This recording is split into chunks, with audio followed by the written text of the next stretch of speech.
Na linha Euro 6 agora o motor é o OM460, motor de 6 cilindros, já consagrado pela Mercedes. Ele também vem no veículo Actros 2548 e no 2651, que é o OM460. O óleo lubrificante para esse motor é o 15W40, classe 228-30, porque ele é um multiviscoso.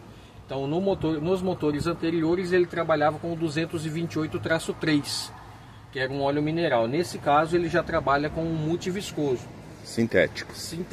É como se ele fosse um semi-sintético. Ele não chega a ser um sintético. O sintético partiria mais para o motor OM471. Tá. Então no 460 é um semi-sintético de certa forma. Na lateral aqui temos o bocal para colocação de óleo do motor, caso necessite.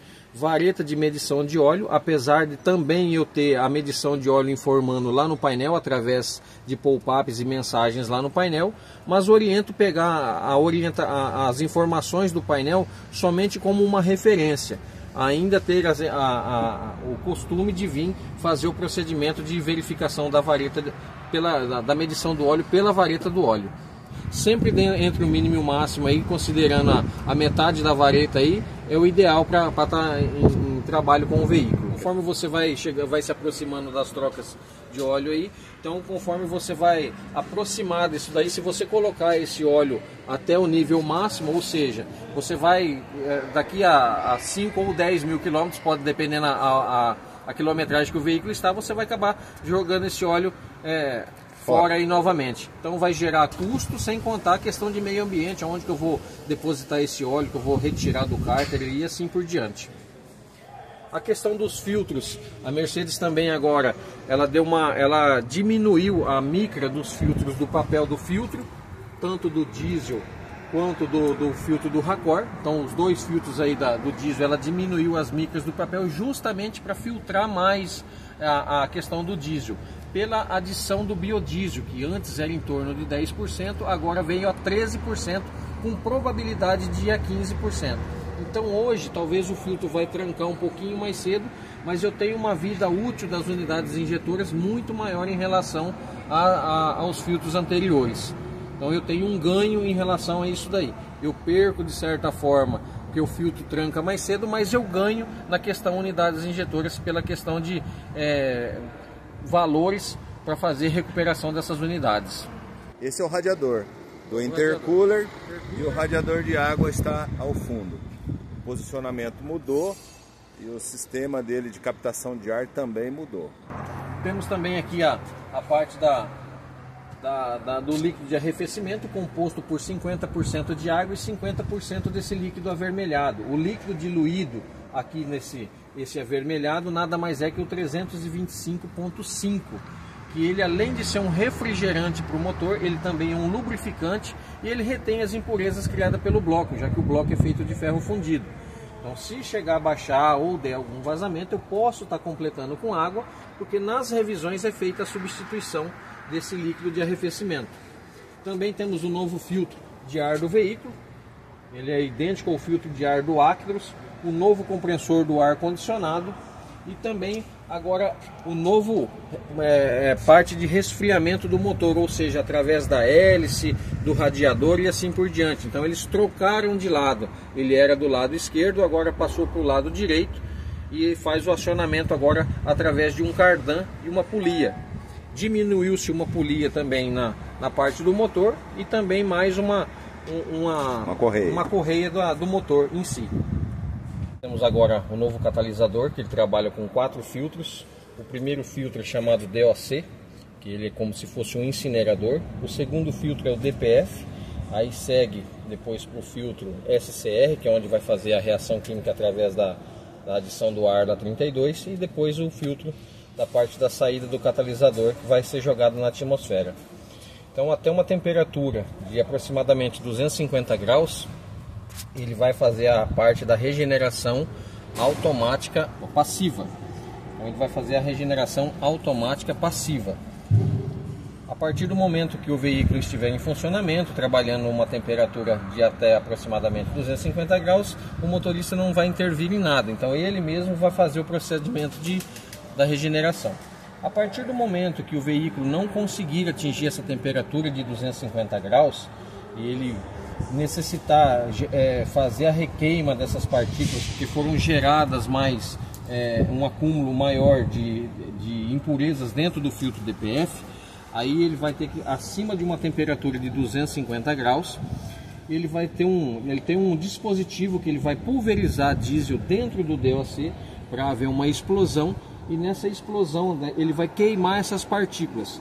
Parte dessas partículas vão seguir para o filtro DPF, que elas vão ser transformadas em cinza, e uma outra parte segue para o SCR, onde vai fazer a adição do ar da 32 para ver a reação química novamente.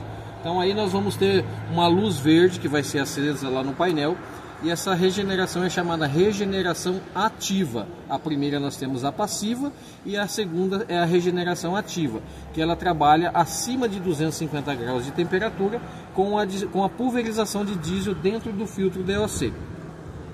Depois dessas duas regenerações, caso o veículo necessite, ele tem um outro processo que é chamado regeneração manual. Aí ele acende-se uma luz amarela lá no painel. Eu tenho 3 chances para serem feitas essa regeneração manual, só que na regeneração manual eu tenho que ter um local específico para o veículo, justamente pela questão da temperatura dos gases que vão chegar na hora que eu for fazer essa regeneração. O veículo tem que estar em local plano, de preferência que não tenha materiais que possam vir a entrar em combustão, como papel, madeira, folhas secas e assim por diante. Ele vai ter as temperaturas tanto do catalisador, quanto do óleo do motor, quanto também da parte da refrigeração do veículo, ou seja, do líquido de arrefecimento. Ele tem que estar todas as temperaturas ideais informando lá no painel. Então, a partir do momento que eu clicar no botão lá no painel para verificar se está todas dentro das configurações, ele vai me dar através de uma mensagem, num pop-up lá no painel. E aí sim eu vou segurar esse botão pressionado por 3 segundos, com o veículo estacionado, com o freio estacionário puxado e ele em neutro, veículo em funcionamento. A partir do momento que eu acionar para fazer a regeneração com o botão dos 3 segundos, ele vai elevar o giro a mais ou menos 1500 RPM e vai me mandar uma mensagem também no painel informando por quanto tempo ele vai necessitar para fazer essa regeneração, que pode ser de 30 minutos até 1 hora de funcionamento. Ele queimando essas partículas, ele já volta ao funcionamento normal novamente, vai baixar a rotação, volta para casa aí dos 550 a 600 giros novamente, e vida que segue aí novamente no veículo. Suponhamos que dentro dessas 3 chances da parte da regeneração com essa luz amarela acendendo no painel, eu não executei a função de fazer esse processo de regeneração. O que pode acontecer é que ela vai piscar essa luz amarela depois no painel. Ela piscando no painel, ela está informando que eu tenho que fazer o mais rápido possível. Então aí eu tenho que parar o veículo e tentar fazer o mais rápido possível, porque senão ela vai passar por um outro processo. Mas dependendo da situação, dentro dessas 3 chances aí, igual eu comentei em relação a eu fazer a regeneração manual, suponhamos que chegamos em um local e não deu para fazer essa regeneração. Nesse mesmo botão lá no painel eu tenho como bloquear essa regeneração até eu chegar num ponto onde eu consiga fazer ela com segurança. Ou seja, longe de alguns equipamentos, longe de materiais que possam vir se incendiar e assim por diante. Porque os gases que vão sair do escape podem chegar até 600 graus de temperatura. E dependendo do que eu tiver próximo ali, pode vir a se incendiar. Se tiver próximo a outro veículo, tem que ficar mais ou menos a uma distância de 1,5 m, para que o catalisador receba também a ventilação e não venha a danificar algum componente nele. No caso do processo feito dessas partes das regenerações manuais, e se caso ela não for executada dentro dessas 3 chances e mais a luz amarela que piscou aí, então ele vai passar por um processo de regeneração forçada. Aí ele vai acender uma luz vermelha lá no painel, identificando que o veículo precisa fazer a regeneração forçada. Só que a partir do momento que essa luz vermelha se acender lá no painel, ele vai perder potência, ele corta a potência do veículo e limita o veículo a 20 km por hora. ele limitando o veículo a 20 km por hora, ele está forçando o motorista a ter que fazer a regeneração.